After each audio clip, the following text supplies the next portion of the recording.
যদি ভালো হতে চাও সর্বপ্রথম মিথ্যা বলা ছেড়ে দাও। হযরত মুহাম্মদ সাল্লাল্লাহু আলাইহি ওয়াসাল্লাম। অন্যের প্রতি খারাপ ধারণা করাও অন্যায়। হযরত আলী রাদিয়াল্লাহু তাআলা। ঈমান এবং হিংসা একই সঙ্গে একই অন্তরে থাকতে পারে না। আল হাদিস।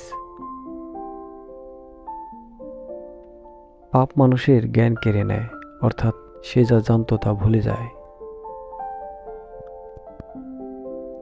যার অন্তরে সরিষার দানা পরিমাণ ঈমান থাকবে সে জাহান্নামে প্রবেশ করবে না। হযরত মুহাম্মদ সাল্লাল্লাহু আলাইহি ওয়াসাল্লাম। সমস্যা সবারই আছে, তবে ভাগ্যবান তারাই যারা আল্লাহর উপর ভরসা রাখে।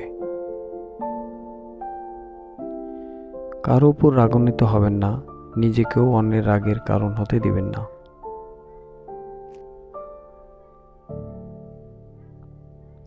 আজান শুনে আরামের ঘুম ত্যাগ করে নামাজ পড়তে যাওয়াই হলো ভালোবাসা। গুনাহকে অবশ্যই ধুতে হবে, হয় দুনিয়াতে চোখের পানি দ্বারা, নতবা আখিরাতে জাহান্নামের আগুন দ্বারা। যদি গুনাহের গন্ধ থাকতো তাহলে কেউ আমার দ্বারের কাছেও আসতো না। সবচেয়ে উদাসীন হৃদয় হলো যে বিপদে পড়েও আল্লাহকে ডাকে না, আর সবচেয়ে জাগ্রত হৃদয় হলো যে নিয়ামত পেয়েও আল্লাহকে বলে না। যে কষ্ট আল্লাহর কথা স্মরণ করিয়ে দেয় সেটা হচ্ছে নিয়ামত। মাওলানা তারিক জামিল। ভিডিওটি দেখার জন্য অসংখ্য ধন্যবাদ।